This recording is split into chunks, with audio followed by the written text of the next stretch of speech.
la première présentation, on a Isabelle Dabadi, qui est maître de conf en sciences des gestions au laboratoire LEGO, laboratoire d'économie et de gestion de l'Ouest, à l'université Bretagne Sud, et aussi Tanguy Lebeau, qui est cofondateur de la coopérative Escarvic, je dis bien, et ils vont nous parler du coup de trouver l'équilibre sur son territoire, les business models low-tech à l'épreuve du réel. Donc après je présenterai Emmanuel. Je te laisse présenter. Merci Mélissa. Alors, Guy, est-ce qu'un petit check avant de démarrer, tu nous entends bien? Super. Merci beaucoup. Alors, je lance mon petit chrono et voilà. Donc, je commande ici. Alors, on va donc faire cette présentation à deux voix. Moi, je vais présenter les résultats d'un projet de recherche académique sur cette question des business models low-tech. Et Tanguy est là pour incarner les low-tech et donner sa perspective sur ce que voilà la manière dont dans la coopérative qu'il a cofondée ça se met en œuvre, sachant que Scravic est une des entreprises qu'on a interrogées, qu'on a interviewées dans le cadre de ce projet de recherche. Alors, attendez, je mets juste mon petit chrono en face de moi parce que oups, pourquoi ça résonne?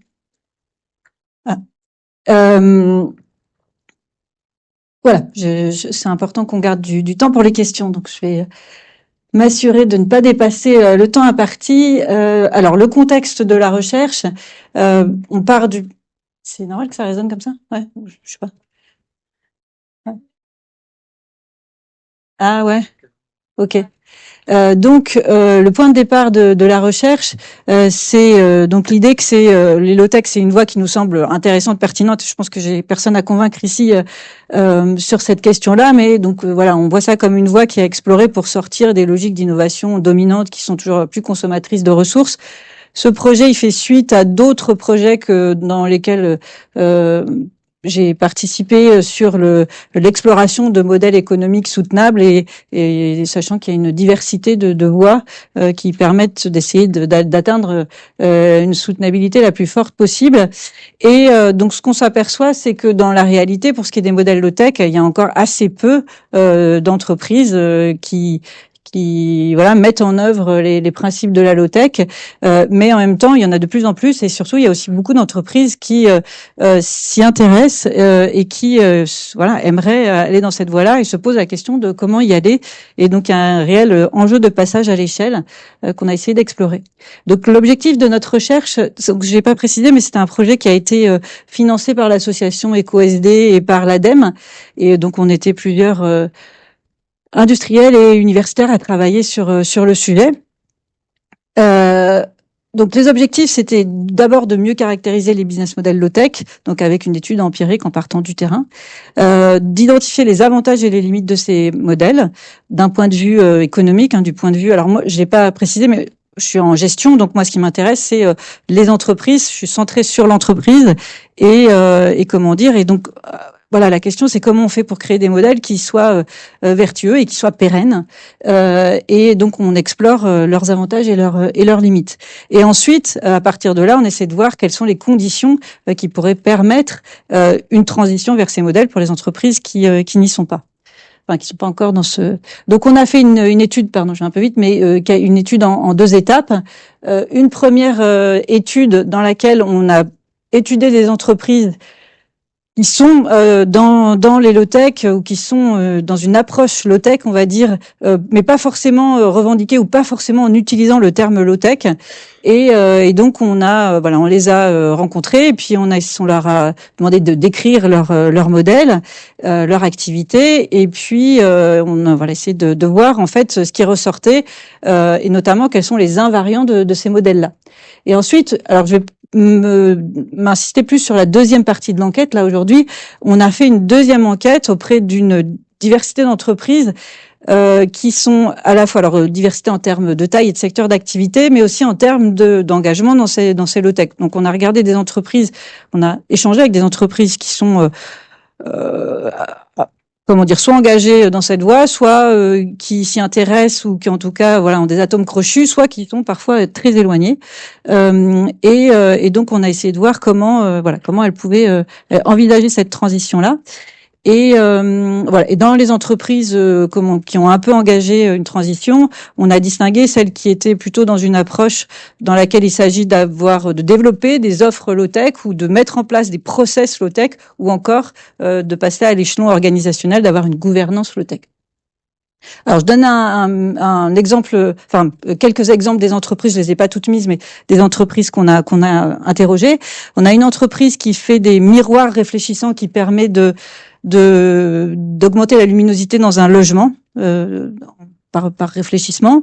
Une entreprise qui fait alors vous connaissez une obsolète qui est dans l'électroménager durable, qui a développé un mixeur réparable et durable. Une entreprise, alors que vous aurez peut-être pas identifié comme étant low-tech, qui fait de la réparation de pare-brise, qui est intéressant parce que ces produits ne sont absolument pas low-tech. Il n'y a pas moins low-tech qu'un pare-brise. Et en même temps, pour le coup, dans leur process, dans leur organisation, ils tendent vers le plus de low-tech possible.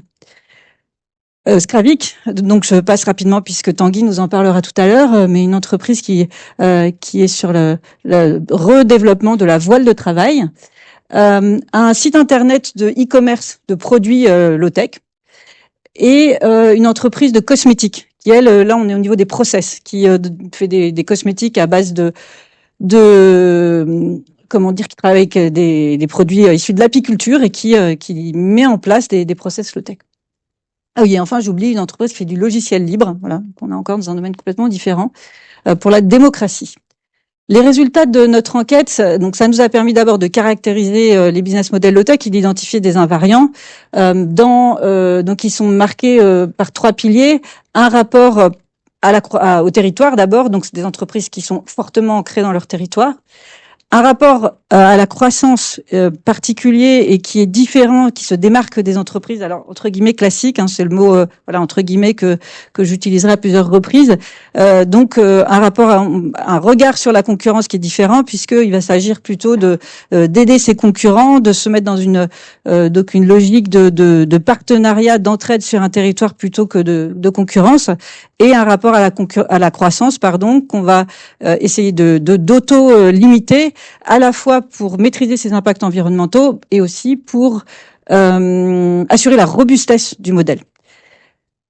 Ce qu'on a vu, c'est que ces 3 piliers-là, ils sont complètement liés entre eux. C'est pas des objectifs, à chaque fois, on cherche pas, voilà, c'est pas des fins en soi, mais par contre, on s'aperçoit que c'est des conditions nécessaires qui font que pour que le modèle low-tech marche, il faut qu'on ait ces 3 conditions. Ça répond à un besoin, ça donc permet aux entreprises de réaliser leur mission et ça constitue le socle du passage à l'échelle.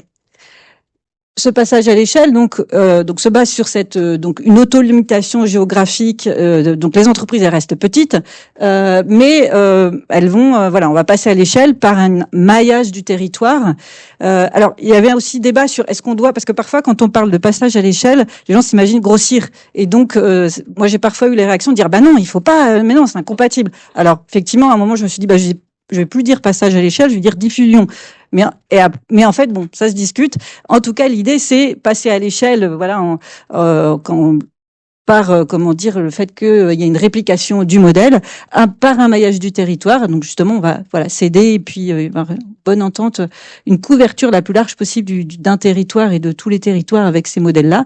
Et ça se passe par une logique d'essaimage dans laquelle la formation joue un rôle très important, à la fois dans la diffusion, mais aussi dans l'équilibre. C'est aussi un invariant, je ne l'ai pas développé, mais presque tous les modèles économiques intègrent une dimension formation pour pouvoir s'équilibrer financièrement. Alors, ces modèles, ils présentent des avantages et des limites.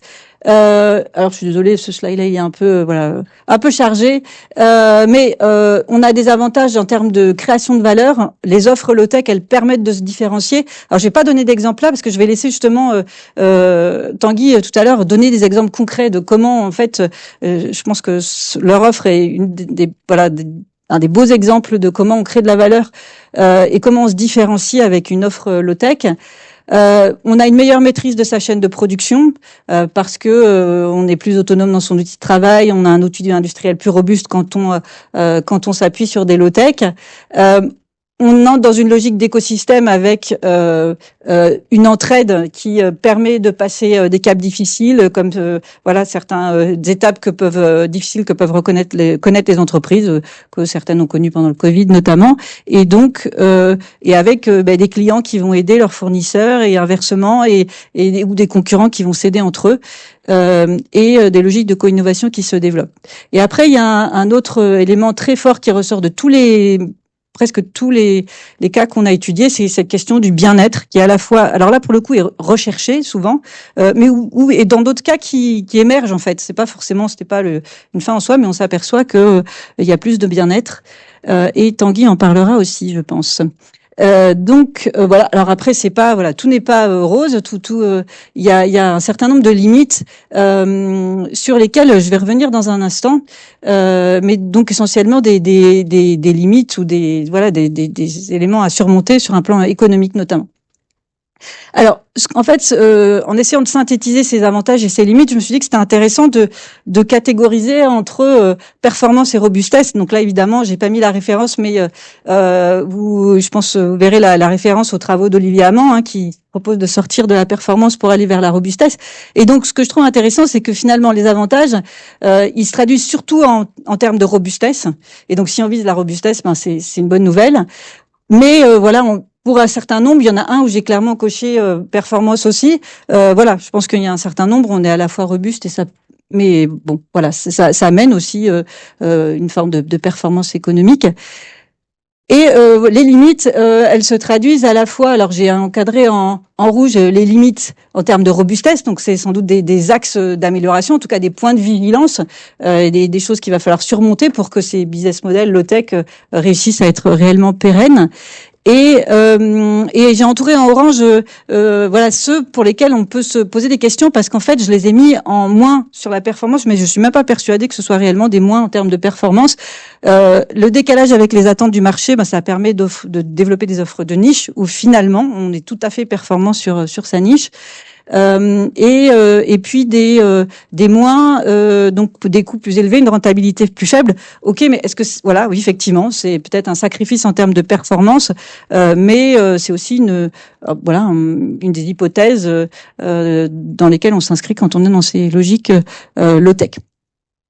Je sais pas si Tanguy en parlera ou pas, mais en discutant et en préparant cette présentation, Tanguy me disait oui, mais ce slide-là pose aussi la question des critères de performance, qui, si on pense performance, invite aussi à se réinterroger sur les KPI, les indicateurs de performance qu'on pourrait développer.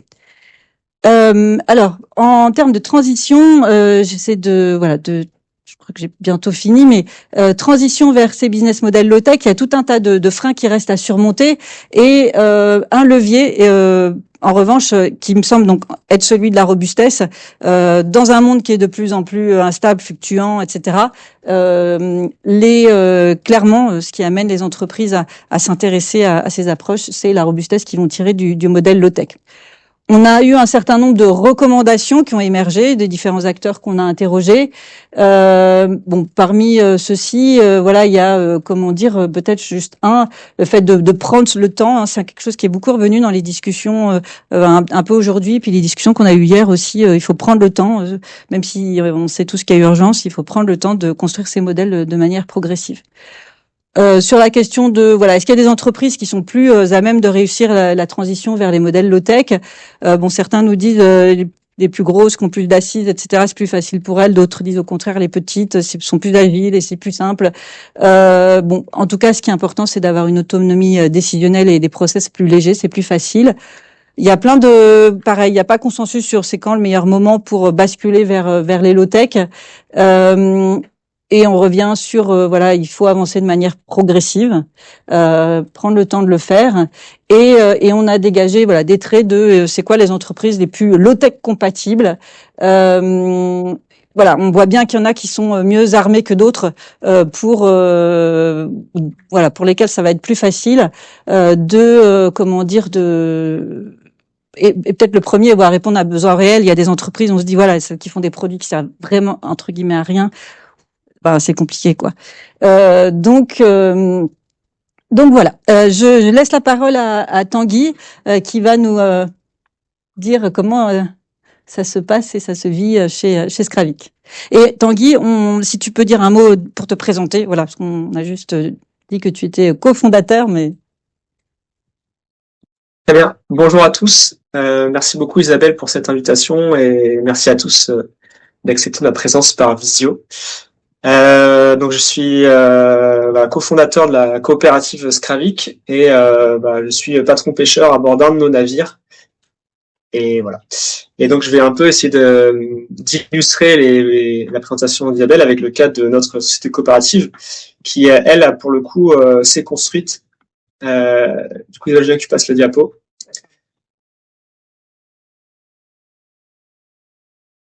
C'est construite autour d'un objet principal qui est un objet social et politique et pas autour d'un objet économique. Et donc cet objet, c'est l'idée de repenser les métiers de marin autour des deux piliers de la socialisation et de l'émancipation technologique. Donc à savoir retrouver une place ou redonner une place aux marins dans la société et réfléchir à comment améliorer le bien-être au travail de ces métiers-là. Et l'émancipation donc qui est vraiment ancrée dans la démarche low-tech avec l'idée de retrouver l'autonomie sur notre outil de travail et notamment dans le cas des voiliers par exemple en ne dépendant plus de carburant fossile.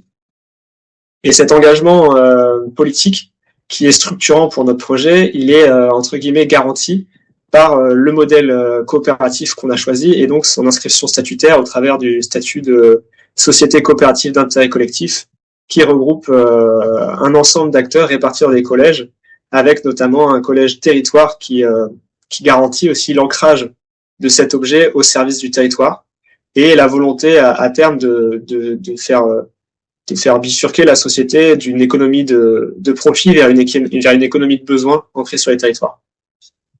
Isabelle, je veux bien que tu passes. Donc pour mettre en œuvre cet objet social, on s'appuie sur trois grands modes d'action qui sont aussi assez classiques de l'approche low-tech, notamment les deux premiers, expérimenter et essaimer.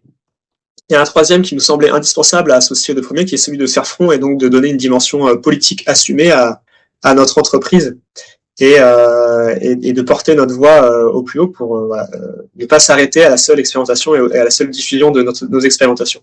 Notre objectif, c'est bien d'essayer de tendre vers une autonomie financière pour assurer en fait la liberté de discours politique et donc la possibilité d'entraîner avec nous d'autres personnes et de faire changer les choses. Et là, que tu passes. Donc notre première activité, donc qui est l'expérimentation, est finalement ce qui va structurer notre modèle économique principalement avec une activité ancrée sur le territoire et l'exploitation de deux volets de travail. On a donc un navire de 15 mètres, le Morse Cool, avec lequel on vient en appui au scientifique, donc on vend de la prestation. C'est vraiment notre activité un peu de niche, système compatible, avec un peu comme le disait tout à l'heure Isabelle, un marché, on va dire, de primo-utilisateurs sensibles à la question environnementale et donc intéressés pour travailler avec nous à des prix en plus assez intéressants pour eux sur des services qui ne sont pas proposés par les navires classiques à moteur et donc une activité qui représente globalement aujourd'hui presque 80% de notre chiffre d'affaires, à terme qui sera plus aux alentours de 60% et qui reste vraiment l'activité qui assure l'assise économique de notre entreprise. Et ensuite, on a une activité qui, à ce stade, est vraiment expérimentale, qui est une activité de pêche professionnelle à la voile. On est le seul navire, le seul voilier professionnel de pêche aujourd'hui en service, avec une volonté, encore une fois, de bien penser techniquement le métier, mais aussi socialement en termes de retomber sur le territoire et de pas s'arrêter à la seule réussite technique avec des pêches, on va dire, de luxe pour un marché de luxe et de bien travailler à son accessibilité également sur le territoire. Et cette activité, à ce stade, elle a une très faible rentabilité puisqu'on est dans une démarche vraiment d'innovation d'usage et d'innovation sociale et sur laquelle on se donne le temps d'avancer petit à petit pour justement essayer de faire les choses le plus en accord possible avec nos enjeux. Je peux que tu passes à la diapo suivante, s'il te plaît. Deuxième activité, donc c'est la volonté d'essaimer et de diffuser nos expérimentations, mais d'abord finalement d'entraîner avec nous nos collaborateurs, enfin nos partenaires, ce qui pourrait être appelé effectivement des concurrents, les gens avec qui on travaille, nos prestataires, etc., à travers la co-construction de l'ensemble de nos services et de nos projets. La volonté de tout documenter et de mettre ça en accès libre, assez classique business model low-tech, une activité de formation et une activité d'accompagnement à la création d'entreprises maritimes engagées en développement, qui sont qui contribuent aussi donc à notre chiffre d'affaires et à l'équilibre économique de notre entreprise, avec à ce stade environ 20% de notre chiffre d'affaires en termes de formation. Là, à droite, on a une petite photo de la première promo qu'on a accompagnée sur un stage de découverte des métiers de la voile de travail il y a 1 an, et donc financé par des crédits régionaux sur l'accompagnement à la transition métier. Et on a aussi dans cette grande activité la volonté de se placer un peu en tête de file sur les sujets de filière, en coordonnant, animant des projets à l'échelle de la filière, par exemple sur la science à la voile ou sur la pêche à la voile au service de l'alimentation collective. Et c'est des projets qu'on fait en plus via des subventions. Isabelle, je veux bien que tu le passes. Et finalement, voilà, le troisième mode d'action, c'est celui d'action plus militante et cette posture politique assumée à travers de plaidoyers ou d'un discours engagé lorsqu'on nous donne la parole. On a par exemple participé à une mobilisation contre l'Empire Bolloré autour des îles Glénan, donc en mobilisant un de nos navires professionnels, avec tout le risque que ça comprend pour une entreprise comme la nôtre, mais avec aussi l'évidence de l'intérêt de mener cette action et le soutien de l'ensemble de nos coopérateurs. J'ai oublié de le préciser au début, mais voilà, on est plus de 120 coopérateurs dans la coopérative Scravic, un petit peu de tous les bords. Hop. Voilà, je te rends la parole, Isabelle, pour Merci. j'ai une petite conclusion après Étienne. Ouais. Donc, en un mot sur le plan académique, voilà, c'est un projet qui s'inscrit dans la continuité de d'autres qu'on a menés avant, et on en a d'autres qui s'inscrivent dans la continuité directe, notamment essayer d'évaluer ces modèles dans une logique de soutenabilité forte.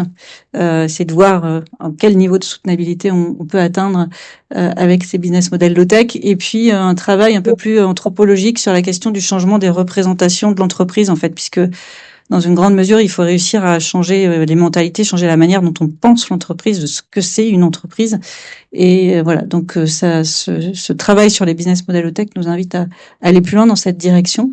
Et puis, je vais relaisser la parole à Tanguy pour qu'il nous dise lui. Alors, peut-être juste avant, je dirais un tout petit mot, mais quand même, moi, enfin, je l'ai pas écrit sur les slides, mais un des résultats et que je veux partager dans cette présentation-là, c'est que je suis sortie de cette étude très optimiste, en tout cas. Alors, non pas forcément quant à la rapidité à laquelle on va réussir à passer à l'échelle, mais parce que beaucoup reste à faire, mais en tout cas par rapport à des modèles, en fait, qui fonctionnent bien, qui permettent de basculer dans des cercles vertueux, parce qu'on parle souvent de cercles vicieux, mais des entreprises où en fait tout s'imbrique bien, de manière intelligente, apporte de la valeur au territoire, et on s'aperçoit quand on change de la manière de penser et d'agir, on a rencontré des entreprises hyper inspirantes, et ouais, donc en tout cas ça voit, et ça marche. Et notre idée, c'était de partir du terrain, de se dire, essayer de voir s'il y a ce qui marche, pour essayer de voir comment ça peut se transposer. Et il y a des belles choses, et voilà. Et je trouve que l'exemple de Scravic, c'est un bel exemple, quoi. Voilà, donc je laisse Tanguy le mot de la fin sur voilà comment il voit l'avenir et voilà ce qu'il veut nous partager. Moi, pour finir, je voulais un petit peu appuyer sur voilà des petits points de vigilance qui sont le fait qu'on est sur des entreprises qui aujourd'hui remettent en question les modèles dans lesquels elles évoluent, et donc nécessairement doivent être suffisamment agiles pour exister, et cette agilité crée un petit peu une instabilité qu'il faut toujours compenser par la volonté d'aller vers la robustesse, et donc de stabiliser certaines activités pour assurer la pérennité économique, puisque c'est aussi l'enjeu sur le fond. Et il y a un deuxième gros enjeu, à mon avis, aussi sur la question du passage à l'échelle, c'est aussi la question en face du bien-être qu'on recherche tous et du sens qu'on trouve en portant ces projets, du surengagement, qui est une question très très bien suivi dans le monde associatif, avec les surengagements militants de la part des salariés et des administrateurs, et qui sera peut-être à aller creuser aussi du côté des entreprises engagées.